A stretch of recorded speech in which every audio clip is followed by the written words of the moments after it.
എന്താടി വിഷമിച്ചിരിക്കുന്നത്? നാളെ സ്കൂൾ തുറക്കുക. അതിന് സന്തോഷിക്കുമല്ലേ വേണ്ട? എന്തിന്? അല്ല, നാളെ സ്കൂൾ തുറക്കുമ്പോൾ 2 മാസം ഇടവേളയ്ക്ക് ശേഷം ഈ വീട്ടില് ശാന്തിയും സമാധാനവും ഒക്കെ വരുമല്ലേ? ആർക്ക്? ശരിയാ, 2 മാസത്തിന് ശേഷം ശാന്തിയും സമാധാനവും വരുവാ. എനിക്കോ 2 മാസത്തിന് ശേഷം എന്റെ സമാധാനക്കേട് നാളെ തുടങ്ങുക. രാവിലെ അലാറം അടിക്കുമ്പോ തുടങ്ങും. എനിക്ക് സ്കൂളിൽ പോകണ്ട, എനിക്ക് സ്കൂളിൽ പോകണ്ടെന്ന് പറഞ്ഞുള്ള അലർച്ച.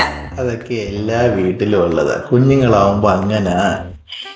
അല്ല, ഈ മൂടി പൊറച്ച് കിടന്ന് ഉറങ്ങുമ്പോഴേ ഈ സൈറനൊന്നും കേൾക്കാറില്ലേ?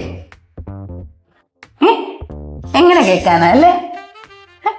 രാവിലെ റെഡി ആയിട്ട് വന്ന് കഴിക്കാതിരുന്നാ മതിയല്ലോ അല്ലേ? സുഖം. രാവിലെ എനിക്ക് എണ്ണിക്കണം, ചോറുണ്ടാക്കണം, ടൈം ടേബിൾ അടുക്കണം, കട്ടിലടിയിൽ നിന്ന് സോസ് കണ്ടുപിടിച്ചു കൊടുക്കണം. അമ്മേന്റെ റബ്ബർ കണ്ടില്ല എന്ന് പറഞ്ഞു കരയുമ്പോ ഓടിപ്പോയി റബ്ബർ കണ്ടുപിടിച്ചു കൊടുക്കണം.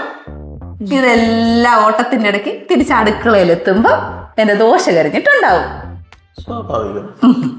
കഴിക്കാൻ വന്നിരിക്കുമ്പോ ഇവിടെ ഈ കരിഞ്ഞ ദോശയുള്ളോ എന്ന് ചോദിക്കാറുണ്ടല്ലോ. ആ ചോദ്യം ആരാ കേക്കണ്ടേ?